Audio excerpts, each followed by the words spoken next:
వాక్యంలోకి వెళ్దాము. సామెతల గ్రంథముల నుండి 1వ అధ్యాయము 23వ వచనం. నేను 5 నిమిషాలే చెప్పి ముగించేస్తాను.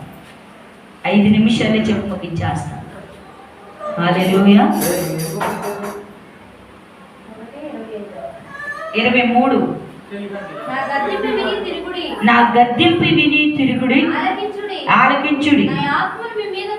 నా ఆత్మ మీ మీద కుమ్మరించుదును, నా ఉపదేశము మీకు తెలిపెదను. నేను పిలువగా మీరు వినకపోతే, నా చెయ్యి చాపగా ఎవరును లక్ష్య పెట్టుకుంది. నేను చెప్పిన బోధ ఏమీ మీరు వెనక త్రోసివేసింది. కాబట్టి మీకు అపాయం కలిగినప్పుడు నేను నవ్వేదను. దేవుని స్తోత్రం. నా గద్దెంపుకు లోబడినప్పుడట నాకు అపాయం కలిగినప్పుడు. దయచేసి ఒక మాట గమనించండి. మొట్టమొదటిగా ఒక మాట ఏమని రాయబడిందంటే, చక్కని మాట ఇక్కడ ఉందన్నమాట.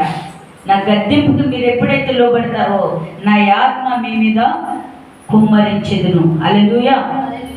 మొట్టమొదటిగా ఆయన గద్దెంపుకి మనం లోబడేవారిగా ఉండాలి.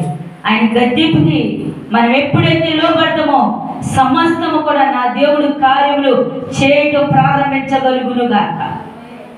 ఆయన గద్దెంపుకు లోబడేవారిగా ఉండగలుగుతున్నామా మనము? ఆయన గద్దెంపుకి మనం వెనక్కి తిరిగి చూస్తున్నామా? ఆయన గద్దెంపుకు లోబడినట్లే సమస్తము కూడా ఆయన కార్యములు చేయటం ప్రారంభిస్తున్నాడు. హల్లెలూయా. నేను ఒకటి అనుకున్నా, ప్రభా ఇది చాలా భారమైన బాధ్యత, కానీ ఇది నీ చిత్తమై ఉండాలి. నా దగ్గర అయితే ఏమీ లేని పరిస్థితి అన్నప్పుడు ఆయన మాట్లాడుచున్న మాట, నువ్వు ముందుకు సాగు, నేను తోడుకు రాగలవాడిని. దేవుని స్తోత్రం. హల్లెలూయా. నేను రాత్రి గల సమయంలో చాలా సంతోషం.